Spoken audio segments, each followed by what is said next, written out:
Welcome to the Rising Laterally podcast. This is about connecting industries, technologies, histories, and psychologies to find intersections that can lead to personal and professional growth. Our conversations will be a blend of research, insights, and personal stories, and we hope by listening you become more fascinated about yourself and the world you live in. On behalf of Jay Baloo, this is Arjun Sachdev, and we hope you enjoyed this episode.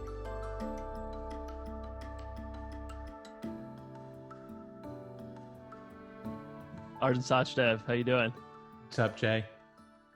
Well, I'm excited to have a conversation today about personal branding. I think it's a really, really important topic, given where we're at with COVID, given the amount of time that people are spending online and trying to differentiate themselves from others in an incredibly competitive job market. I think it's probably important that we start off by sharing a little bit about our own stories, where we've been, where we are now, where we're headed. If you want to go first, I'll be happy to share mine afterward.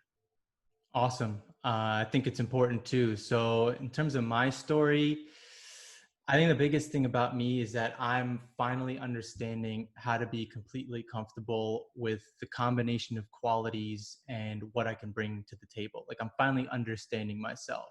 So I'm on a mission right now to help people. I want to encourage as many people as I can to proactively do what this podcast is really all about, which is to look for those deep connections between technologies or industries or histories or psychologies, because those insights are what can lead to personal and professional growth. And it's in this process where I'm finding my most joy and satisfaction. So it's also the main reason why I started the Shifts in Perspective group on LinkedIn, which led to me and you actually getting serious about this and launching this podcast and this brand.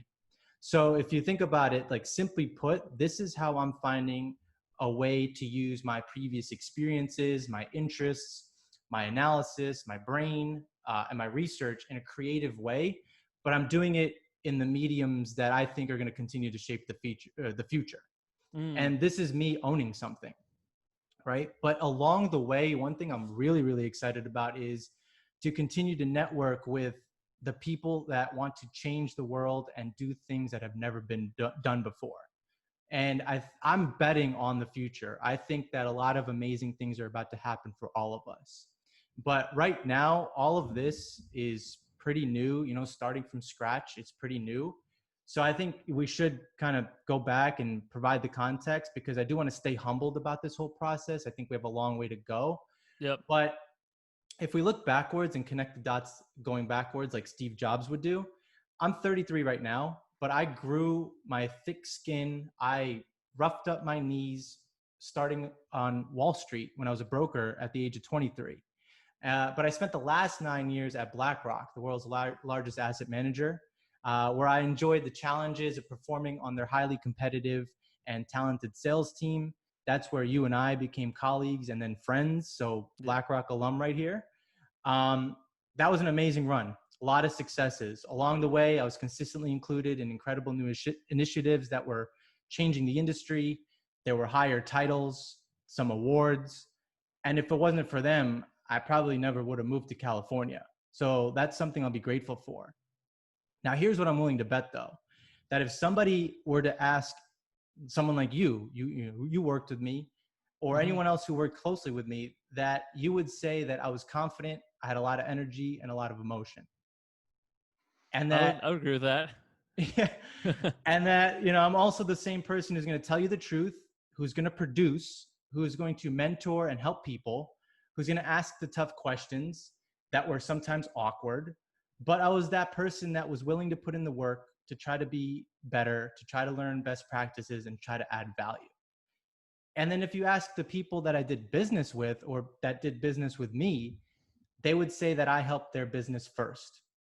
And so I'm painting this picture because they might also say that I'm unbiased, reliable, someone that they would take the call for, and valuable enough where my persistence was never a nuisance. And so I like that because, when I think about what would happen in quarterly reviews, like they were always strong. I always consistently hit my quota. But the number one thing that my managers would always remind me to do would be to tone it down. And sometimes that was feedback that was useful and I grew from it. Oftentimes, all I felt like it was doing was just chipping away at my true character. Hmm. But I think it could have been a lot worse. I think that, at least they didn't have to tell me to turn it up. And as I Yep. said, like I had a really, really positive experience there. But nothing lasts forever. So this past March, I was able to leave on good terms. I was able to leave on my own terms. When, as you probably already know, but my wife was presented with an incredible opportunity for her career, which brought us to San Diego, which is when we added a puppy to the mix, and is when I became a free agent. So that literally brings us to today, where I'm now living in a window of life where I can take chances. I can learn some new tough lessons. I can start to scratch this itch and let just life manifest itself. And that's what's exciting. That gets me electrified. That's also what's getting me terrified. But I wouldn't trade this feeling in for anything else, because I know I'm all in right now. That's awesome, man. That's awesome. No, it's a really, really good potted bio. We got a lot of highlights in there. I'm curious, what parts of this year are, maybe use the word terrifying, but are maybe more disconcerting or scary in a way that your time at BlackRock, when you were in, a salaried position that was, part of a very established industry, an established firm. I guess I can imagine what is more scary about being outside of that bubble now, but if you could kind of elaborate a little bit on the emotional state of where you're at now versus where you were when you kind of knew what the next day was going to look like, you knew what the next month and next year were going to look like. Yeah, and as you said, I mean, let's just skip the fact that there's no salary anymore. That's table Yeah. stakes. You Yeah, kind of got to get exactly. over that pretty quick, right? Yeah. But for me personally, I feel like I'm in a much better mental state. I'm having the time to finally digest everything that I went through over the last 10 years in terms of taking in all the experiences and be able to actually apply it to this version of who I am today. And so, mentally speaking, I feel like I'm freer. I feel like my creativity is there. And again, I want to be humbled here, because, again, this is only our fifth episode Hmm. and there's a lot to go here. But physically and mentally, I'm feeling like I'm in a good spot, man.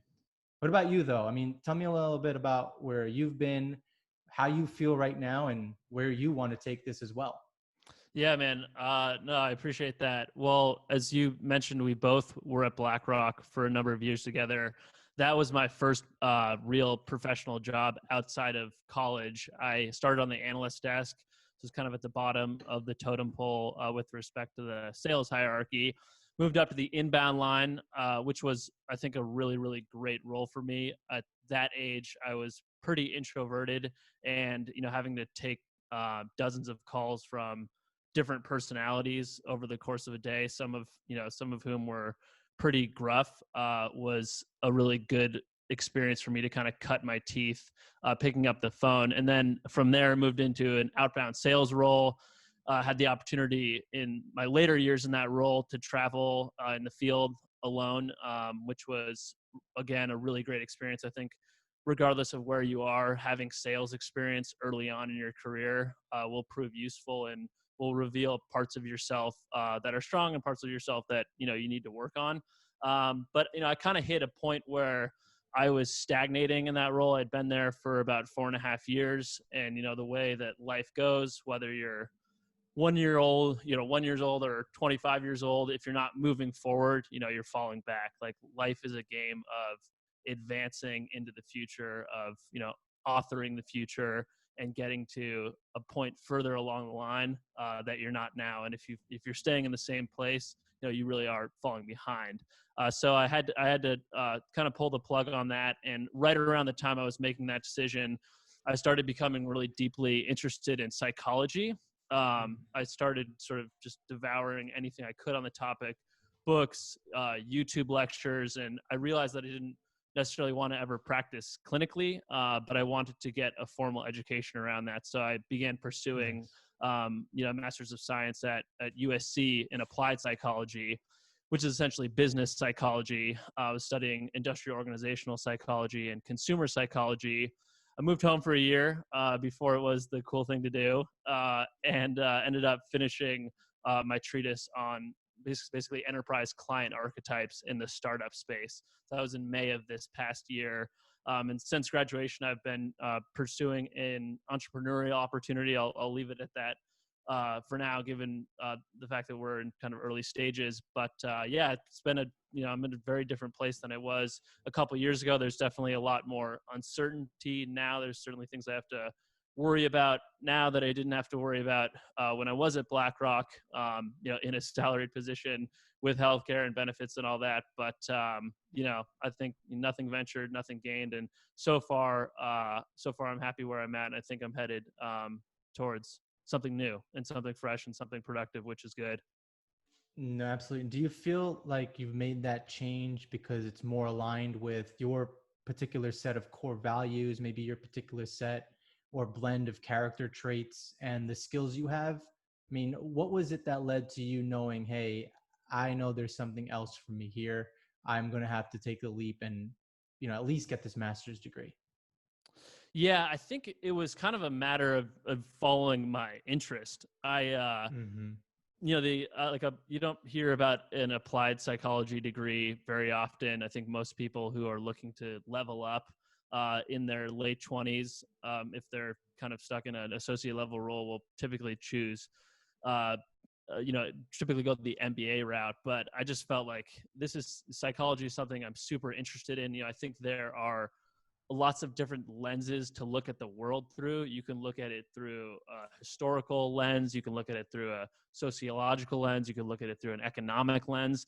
And for me, it was like, I want to look and learn how to look at the world from a psychological lens. And Mm. that's how I'm going to kind of decode human behavior throughout my life. And, I've only really been a student of this topic for 3 years or so now, but it's something that the learning doesn't end just because the degree's over. Like, I'm still really passionate about it and really trying to move my thinking forward in that space. And I don't think it's always clear where the ROI will be, but so far the ROI has been there.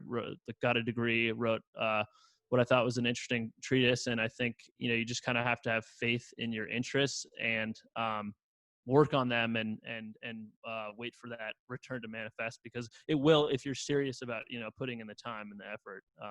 And that's kind And of, I at think, the what we're yeah sorry, go ahead. I was going to say, at the very least, you took the time to make sure your personal story that you just shared with us was up to date.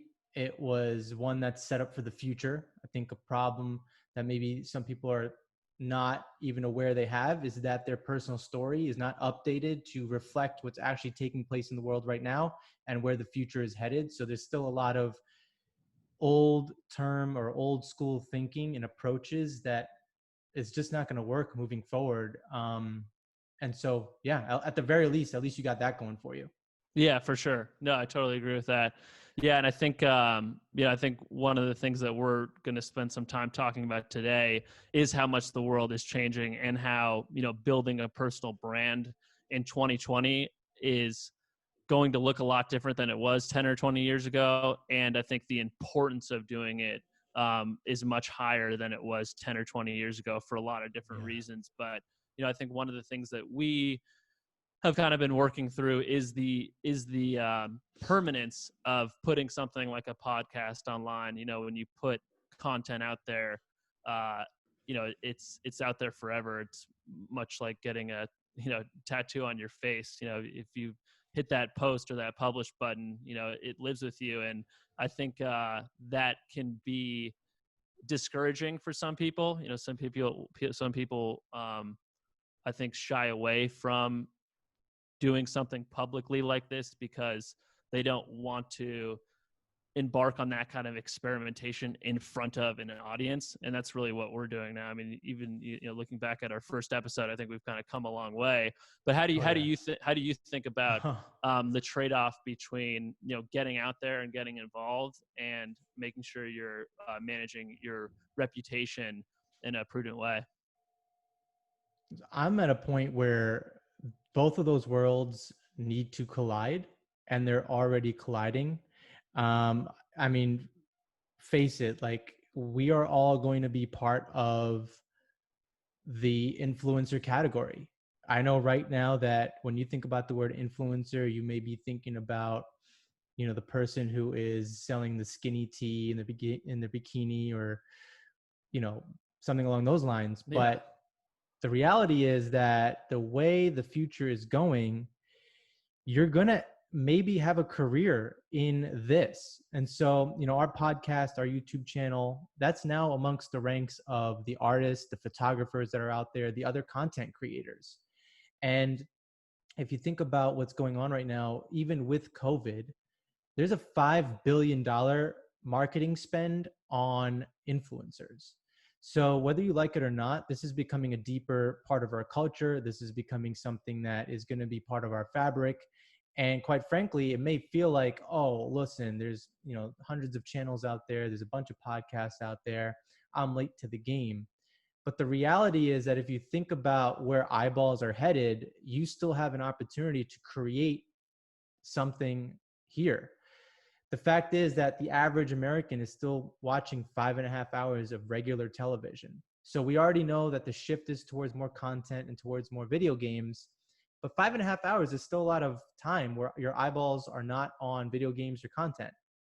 As that number dwindles, call it to 4, maybe 3.5 hours over the next decade, those eyeballs are going to be going towards new forms of content, valuable forms of content. They may go to video games, whatever the case may be. You want to be part of that flow. You want to be where the eyeballs are going to go. And Hmm. so I just think that, it's an important thing.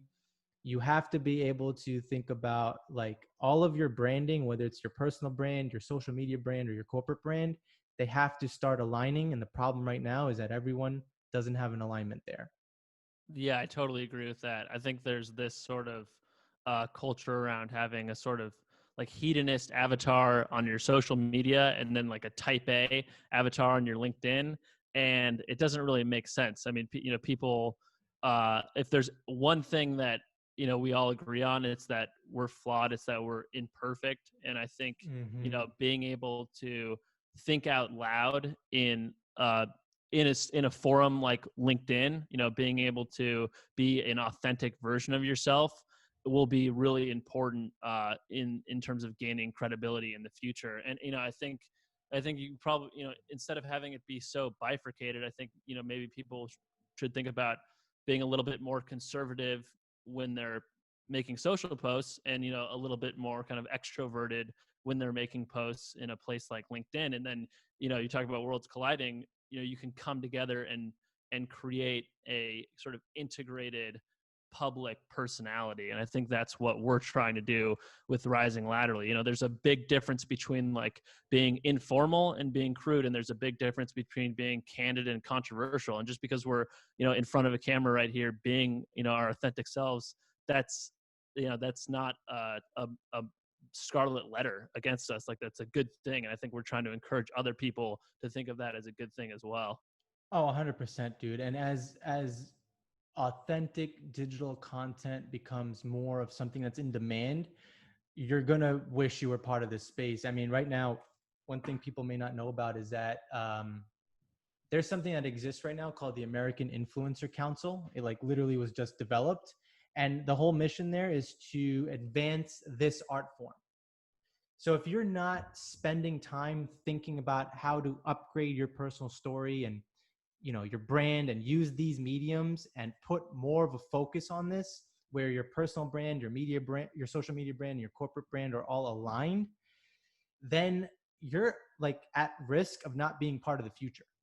Mm-hmm. It's Totally. that simple. It's that simple. And the other way the worlds are colliding is in this way. The fact that if you look at corporate life right now, there's a lot of emphasis on inclusion, diversity, equality, Black Lives Matter. These are conversations that are literally like human rights conversations that are taking place inside those walls. A very similar conversation is now taking place in the influencer community because of the American Influencer Council. They Mm-hmm. literally are trying to now even out the playing field for folks where you have more transparency into what gets you paid. Why is it that one person with fewer followers gets more money than a person that has more followers? They want to clear that up and clean that up. You know, the fact is that you think about what happened with Instagram recently. Just last month, was when they started to have their revenue sharing program with content creators, but they've been around for 10 years. On the other hand, YouTube has been revenue sharing for the last 13 years or Mm-hmm. 15 years. So how is this such a wild, wild west right now where there isn't like a lot of rules? There's no level playing field. So you have the American Influencer Council that's looking really hard to work on this.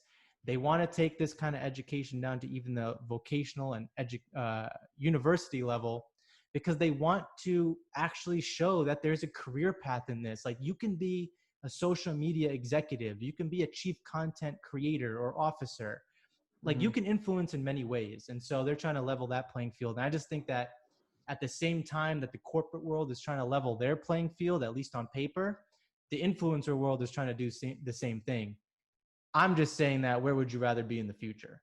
Yeah, for sure. No, I think that that's definitely a noble initiative on their part, and the fact that that council exists demonstrates that this will become a more sort of institutionalized space going forward. Just like you had thought leaders, industry thought leaders writing books, in the 80s and 90s, you're going to have more industry thought leaders creating video content, podcasts, this new kind of this new medium.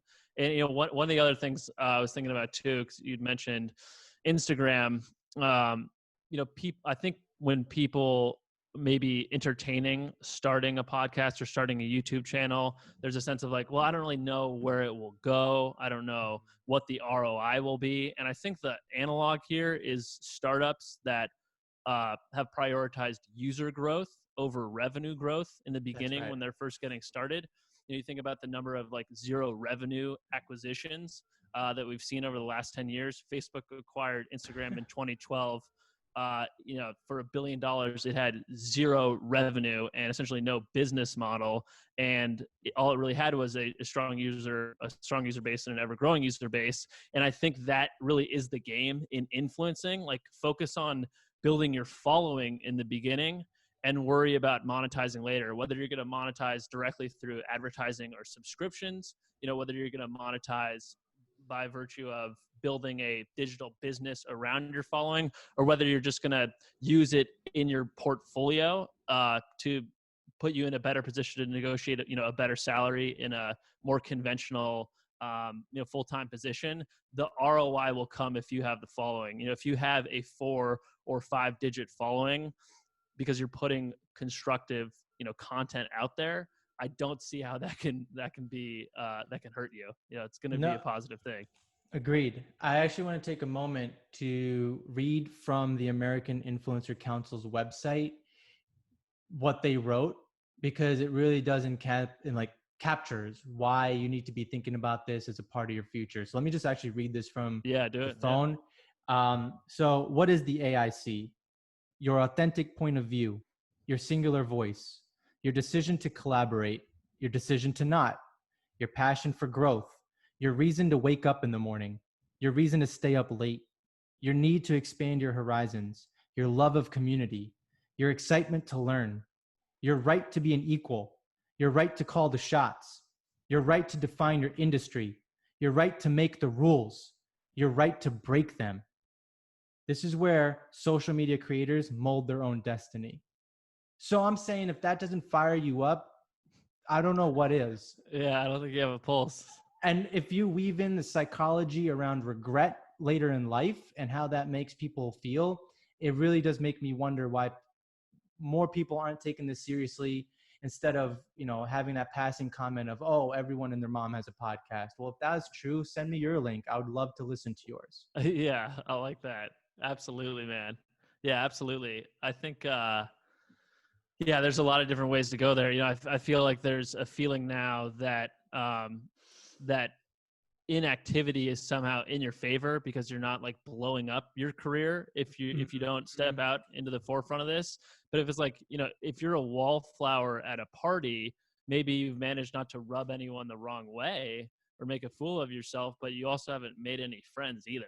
So you're gonna have to get involved at some point if this kind of becomes table stakes, and I think it will. I think I grew up, or I was born on August 22nd, 1991. That was 16 days after the World Wide Web became publicly available. In the 90s, I saw American Online enter my home, enter my friend's home, and all my extended family's home. In the aughts, it was 9/11.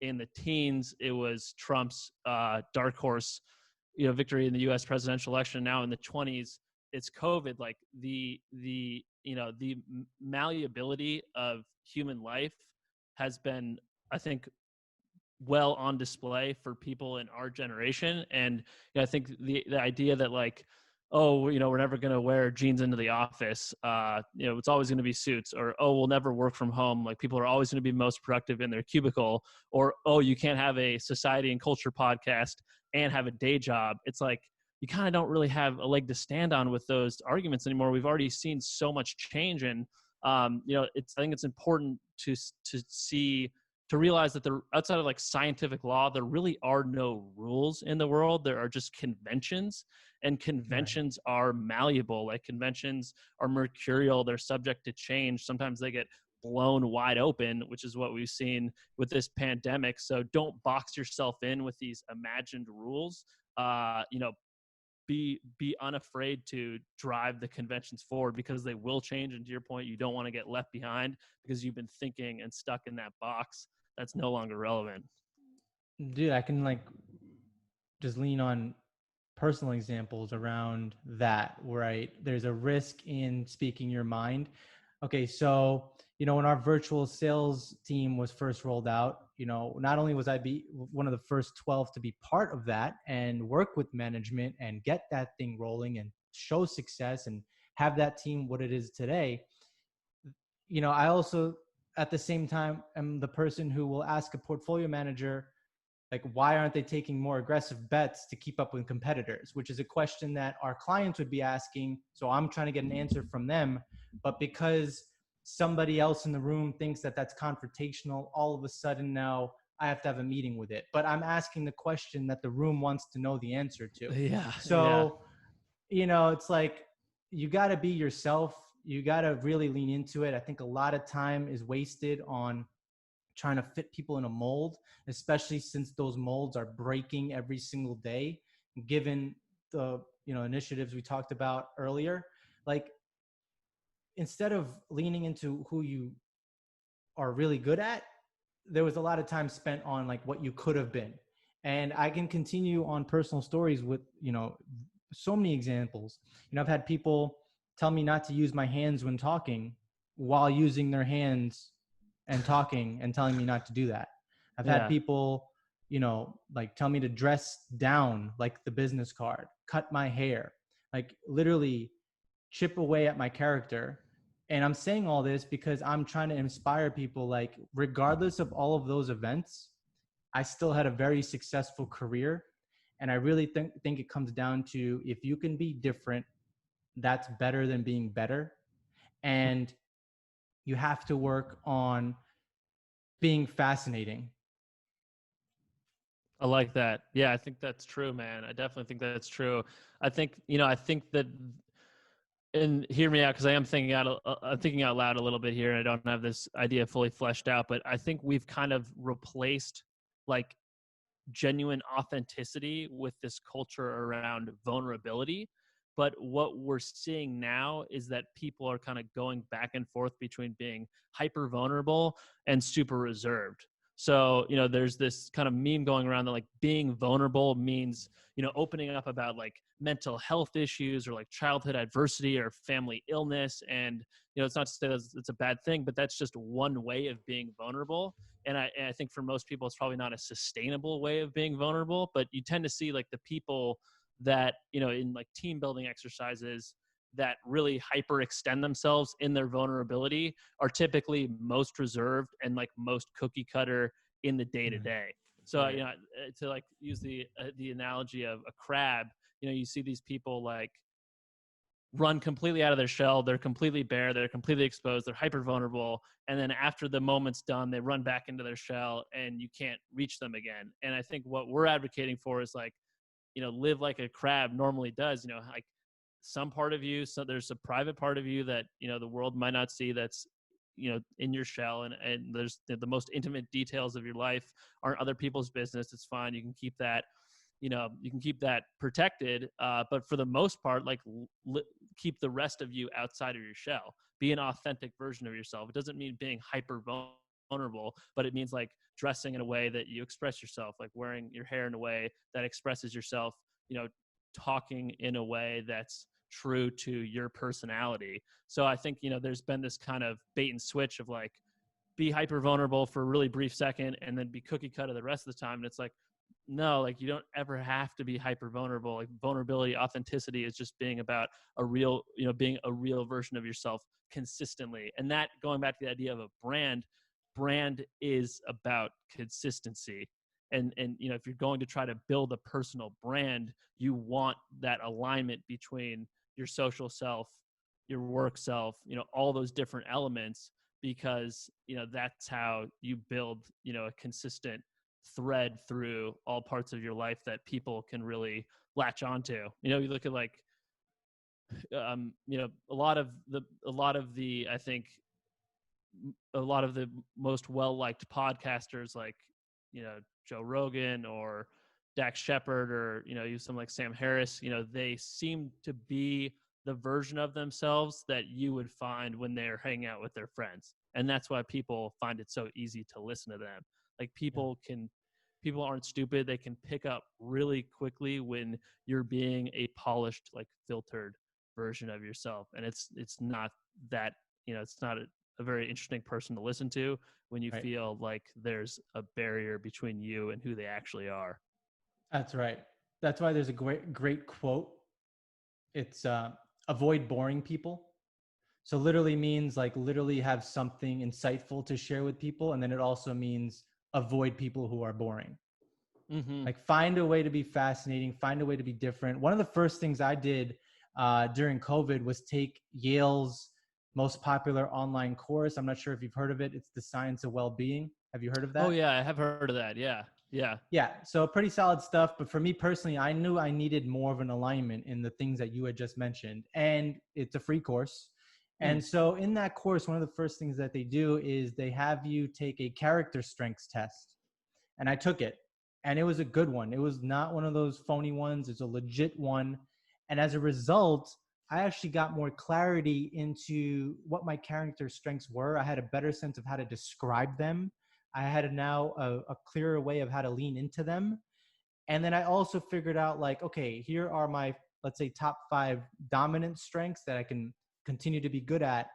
And then here are like my bottom 5 strengths. So my weakest strengths, like where can I improve? Mm-hmm. And so all like taking that test and spending the time to get clarity allowed me to finally get my why. It gave me my true identity.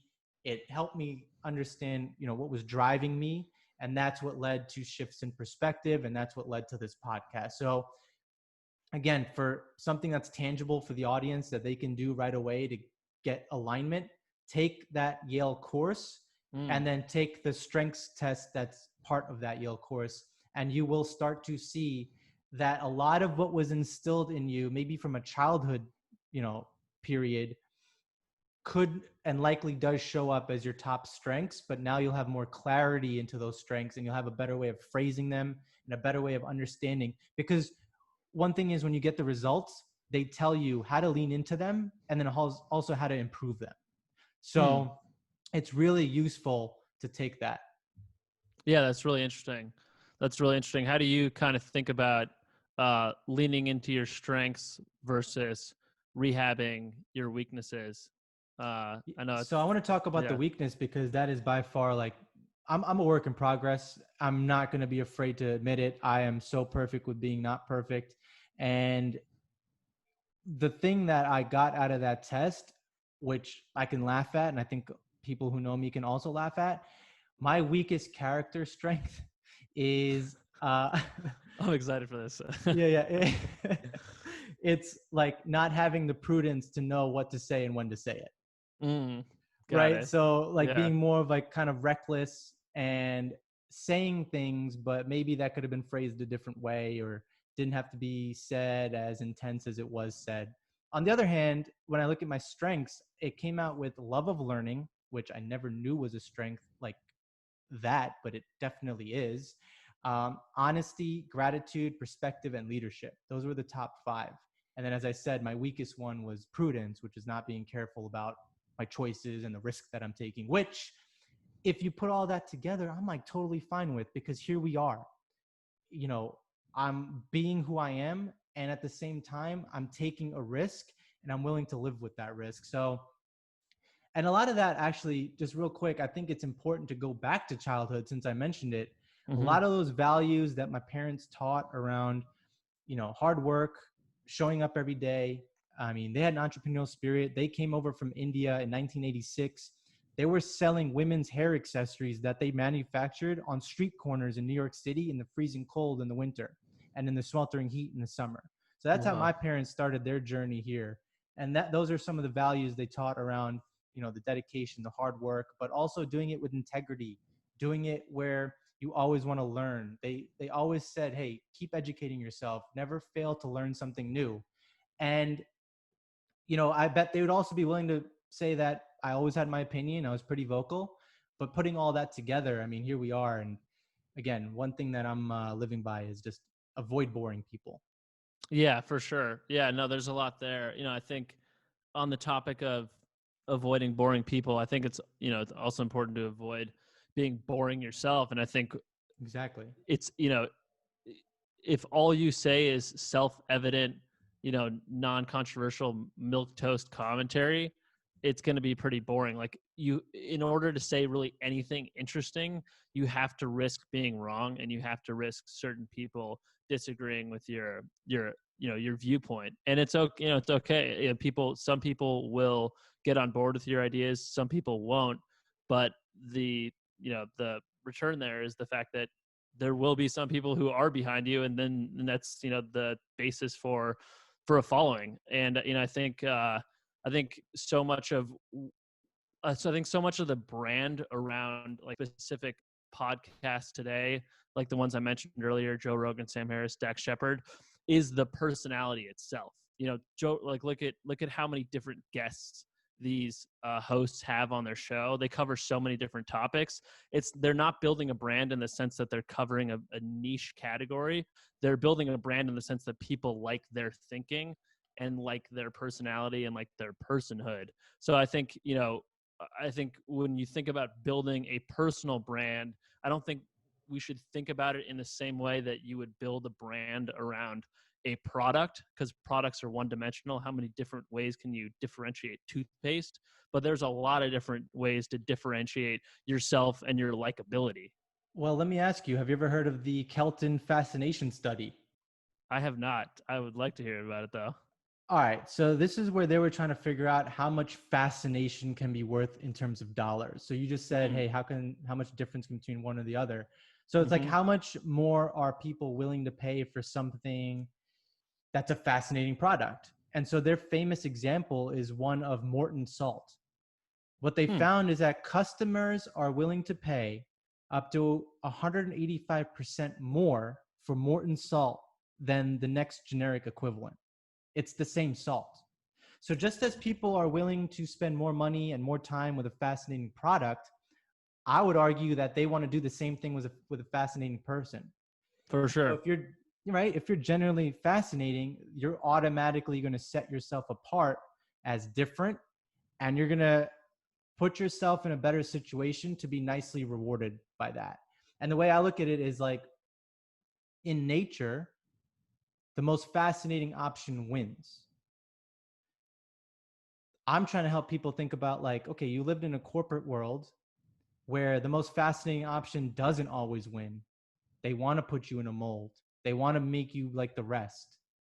So you have to now figure out a way to be more fascinating. And as I said, avoid boring people. So some things you may want to think about, at least, like, this is what helped me in terms of creating a message and a story. It's, does my brand or does my message provoke any strong reaction? Do I get immediate reactions from people?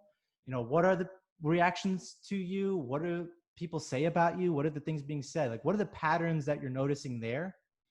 Then you can think about, if your brand or your message or your personality is one that incites people to come together, like can you pull people together, or are you pushing yourself on them, or are you inciting hate, if that's an extreme example? But Yeah. there are some questions you can start to ask yourself to start to shape your story, shape your message, and all in the fact that you need to be more fascinating right now, especially when you think about the number of distractions are increasing while your attention span is decreasing. And that, my friends, is an inverse relationship. Mm-hmm. Yeah, absolutely. Yeah, I mean, I think a lot of, a lot of like knowledge workers in sales and marketing are running the risk now of becoming a commodity, which is about, Mm. it's the exact opposite of being differentiated, the exact opposite of being fascinating. I think you look at the amount of applications on LinkedIn for certain like account executive roles, it's north of 1,000. Like you're, regardless of how good your resume is or your cover letter is, you're not going to get looks unless you're doing something that's really outside of the box. And I think you look at like the software development world, like developers have GitHub. They have a way of exhibiting their work publicly. They have a way of interfacing with other people in the same field. Like what uh what kind of public repository do you have for your work if you're in sales or in marketing, in knowledge work? Like is all you have a sales number that you can fib anyway on your resume? There's nothing else that you can point an employer to that can give them some insight into who you are, how you think, how you speak. Like you're then, as we were talking about, I think it will become table stakes to do something like this, if you want to differentiate yourself as a knowledge worker in the 21st century. And the other element there that's, I think, working against the employee is the fact that work from home, I think, will largely, be here to stay. And that means that the job market will be more competitive because you'll have people from 3 states away from you applying for positions, companies that are headquartered a town over from you. So, it's only going to get more competitive. We as knowledge workers without technical skills will only become more commoditized. And what we're doing now is one way of differentiating yourself. And it doesn't necessarily have to be a podcast, but there's a lot of different ways to create content, be it blogging, YouTube, short posts on social media. I think our message is like, just get out there, get involved, put your face on your thoughts. That's one part of the message. Jay, I would add to that from my perspective. Like, I understand that everyone won't go down this route. So, if you're a Mm-hmm. business owner, if you're a financial advisor, there are still things you can think about to be more fascinating. So, you can sit there and ask yourself, okay, how can I take my process, which, if you want to be real about it, let's just call it an average process, and how can I make it an unforgettable one for my clients? You can start asking yourself that question. You can start asking yourself, what are the one or two small tweaks that I need to make to turn this small business or turn this financial advisory practice into something that's desirable for my clients to want to talk about with their friends? Like, those two questions can help you think about how to be fascinating, and you don't need to be podcasting or YouTubing. For sure. I would say though, in those situations, those are people, that sound like they already have established businesses. For people that are just coming up, you know what I mean? It could be a different story for younger folks, in terms of there not being clients they already have to build a brand with. I think, yeah, I totally hear you. I think that it's kind of a sliding scale in terms of what you need to do. And building a brand isn't just about content creation or your presence on the internet. It's about your, interactions with people face to face and the other ways you differentiate yourself. But yeah, I hear you. I think regardless of which part of that you lean into, going back to our earlier comments, I think having consistency of brand across all of those fronts is paramount. That's probably something that we definitely both agree on. I absolutely agree. I do want to say that since we're talking about fascination, there's a natural inclination to think that you need to be the most outgoing person. You don't. You can be a quiet person and be the most fascinating person in the room. It's whatever you're doing to be heard or remembered. That's what's making you fascinating. That's what is making people like you. That's what should give you your why. everyone is positioned differently. Everyone has, their own influence. And the best part about this is that you're becoming more of who you are. And so in a day and age where there is more encouragement around that, I'm expecting the world to naturally become more fascinating in the future because everyone's going to become more of themselves. And so for me, that's super I like exciting and that. something to Yeah. look forward to.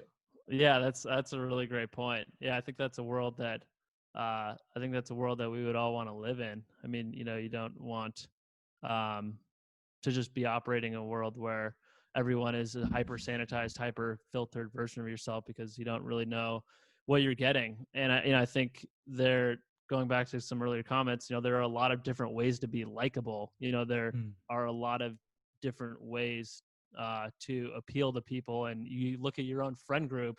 I mean, you're unlike any other friend I have. In my closest circle of friends, and it doesn't mean I like the other people any less. It just means that you give me a different perspective or a different energy than they do. And you could probably say the same thing about me and other people that you're close to. So, there's not only one type of person that people like. You don't have to be you don't have to be a politician and have that, that sort of disposition in order to be public facing. There are lots of different ways to be likable. And, yeah, and yeah, you don't. It doesn't have to entail being controversial or being risky in your speech. It just is a matter of being who you are and just sharing your true thinking. 100% agree. I do want to ask you a question around your master's degree and how you might apply some of that knowledge to either your previous version of yourself or if you had to mentor someone. But before I go there, I just want to say one more thing on what you just said, which is like you also can't think of your brand as one idea. Like your brand is being influenced by so many different inputs. It's your friends, your community, it's what you talk around the dinner table. It's all of these different elements and surroundings that are shaping your brand. So you can't really think of it as one stagnant thing. It's a living and breathing thing. And then you also have to think about that whoever is receiving your message or consuming your brand also has a complicated set of inputs. Yeah. But as long as you can build a brand or a message where they get a better perspective about themselves and the world, then I think that you can really make a strong case for getting mind share. So it becomes to the point where you don't think about how thirsty you don't think about, oh, I'm going to get thirsty. Like you don't think about, my point is that you have to get to the point where people don't think about your message. Like when you're thirsty, I go drink water. When you're hungry, I eat. Get down to the deep rooted natural level of what makes things fascinating.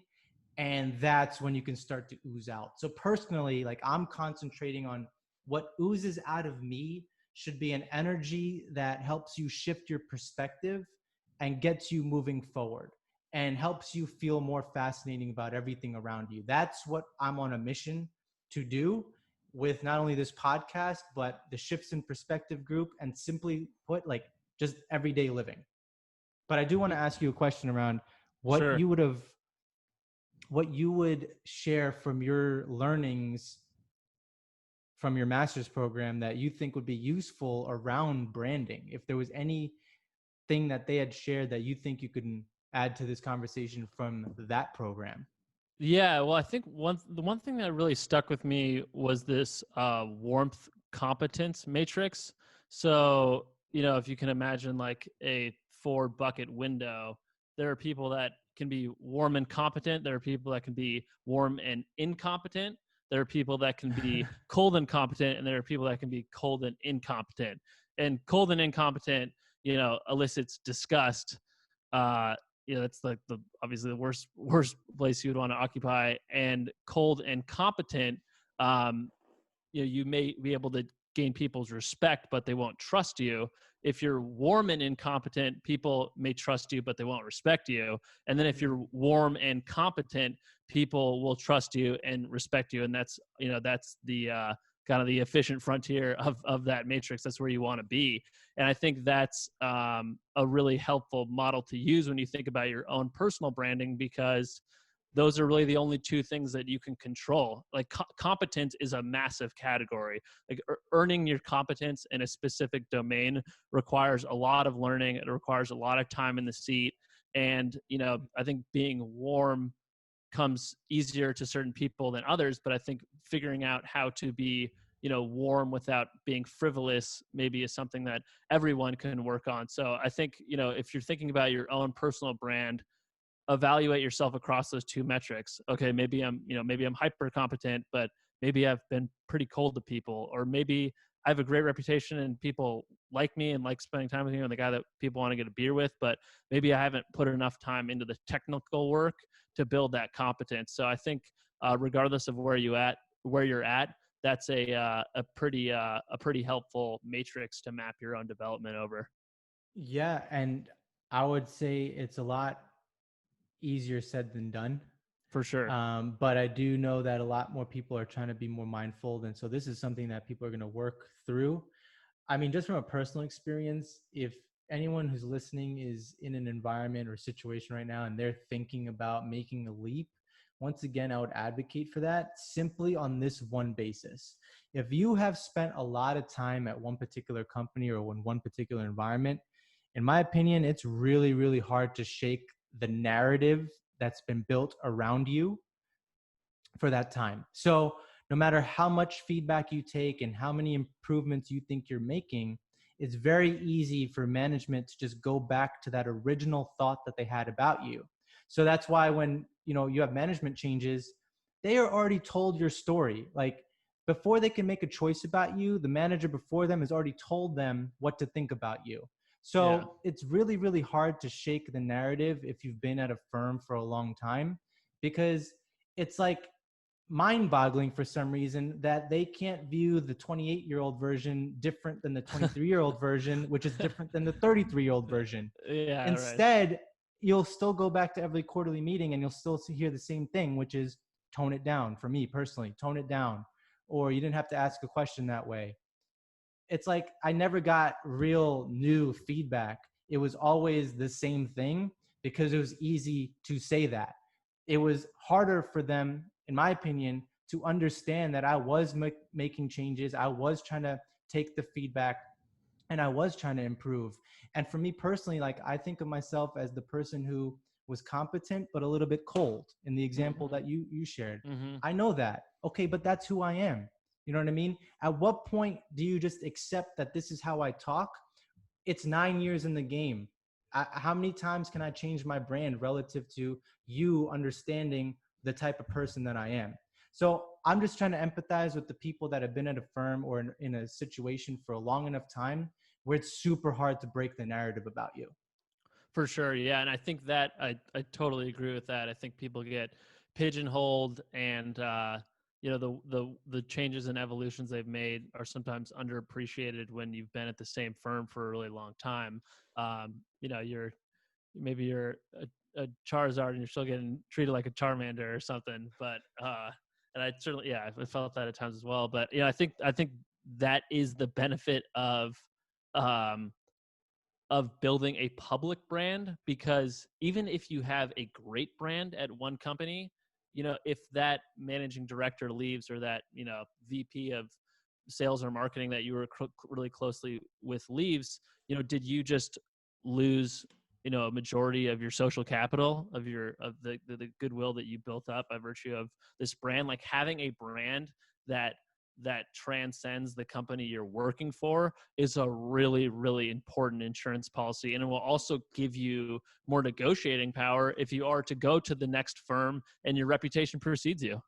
Uh, So if we're talking about next steps, let's talk about like the collision of these two worlds, because it may not be easy or feasible for people to make the split and just go to straight podcasting.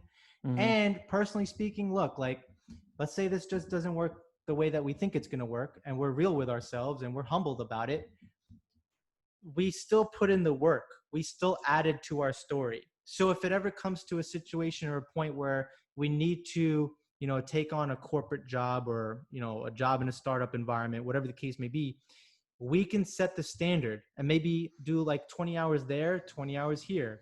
Or maybe the podcast and the audience and the followers that develop over the course of a number of years becomes what's valuable to that company.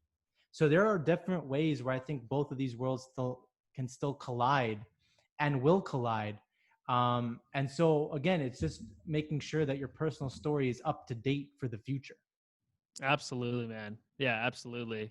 I think that's the central message right there, man. 2020, if we've learned anything, it is a very different year than anything we've experienced.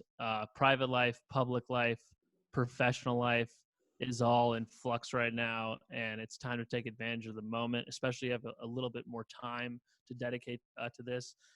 I had the opportunity to catch up with a kind of a friend that interviewed at BlackRock and ended up not getting a job, but we met through a kind of brief mentorship engagement where BlackRock had paired existing employees with interviewees, and we kind of kept a relationship after that. And I would consider him to be a pretty very intelligent but pretty analytical, pretty introverted person.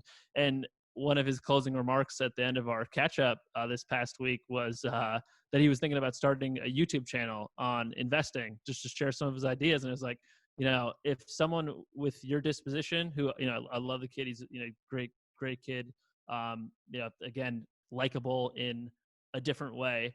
If he's thinking about starting a podcast, then I think, it's indicative of the trend and what's to come, and the fact that a lot of people are going to be starting to put themselves out there in different ways. Again, may not be a podcast, but there will be more people putting themselves out there and trying to integrate their public and their private personas.